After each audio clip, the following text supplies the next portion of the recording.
I'm Edie Lush and I'm here at the Hub Culture Pavilion in the Maya Riviera. Absolutely delighted now to be joined by Monica Flores. She's the General Director for Manpower Group in Latin America.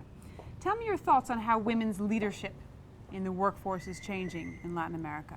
Okay, now in Latin America we have more women in the workforce and they are occupying positions of leadership, but not enough. No, it is not enough yet. We have like 1 out of 10 directors in Mexico and Latin America are women, and probably 20% of the middle management are women, but we still need to help and empower them to be more efficient or more constant in the race of this kind of leadership position.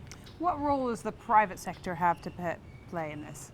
Well, the private sector is helping, and they are trying to reinforce the female talent with coaching, sponsorship, and best practices that most of them are global to help them to maintain their careers, their professional careers, not to leave the workforce just because they are mothers or just because they got married.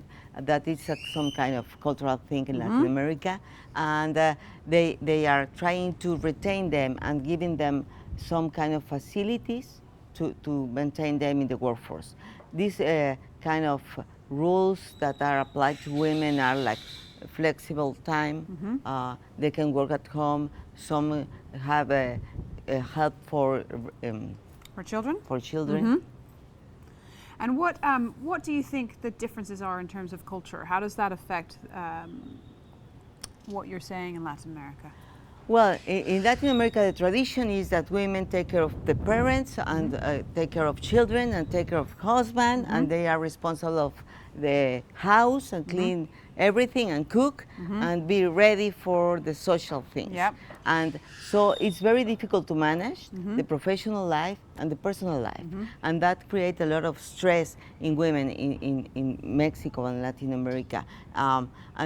So we need to change that kind of circle in order to help them to be a mother, a wife, and a housewife, and a kind of leader in a company. What role do you think the government has? Do you think that they should set targets for the number of directors in companies? Well, that's a way to help companies to maintain women in leadership position. Personally, I don't agree with that, but in some cases I recognize that it is necessary to reinforce that female talent is valuable for companies. Monica, can you give me an example of when you've seen a flexible working situation work really well in terms of maintaining a woman in a leadership position? Well, in Manpower we have a lot of success stories around that example. We have managers that were working in flexible positions or time when they were mothers and when they were raising kids, and now they are in the top management in the company.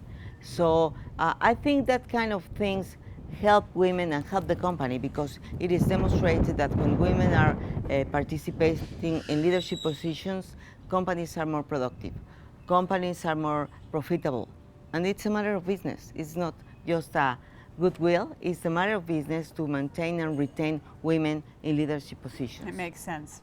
Thank you so much, Monica, for stopping by the Hub Culture Pavilion here in the Riviera Maya, and I'm Edie Lush.